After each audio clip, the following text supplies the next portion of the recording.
Sungai பாருவில் வசிக்கும் மக்கள் சமூக வலைதளத்தில் குறிப்பாக வாட்ஸ்அப் வழியாக பரவி வரும் ஒரு செய்தி குறித்து கவலை தெரிவித்துள்ளனர்.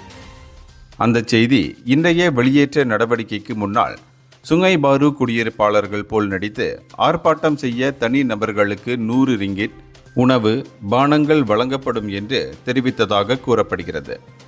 இது பணம் பெற்ற குண்டர்கள் குழப்பத்தை தூண்டுவதற்காக பயன்படுத்தப்படுகிறார்கள் என்ற அச்சத்தை ஏற்படுத்தியுள்ளது.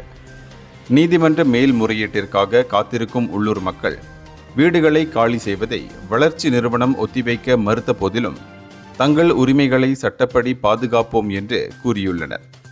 வீடுகளை காலி செய்யும் நடவடிக்கையின் போது ஒரு காவல்துறை அதிகாரி ஏசிபி ஜுலிஸ்மி வீசப்பட்ட கல் ஒன்றால் தலையில் பலத்த காயமடைந்தார்.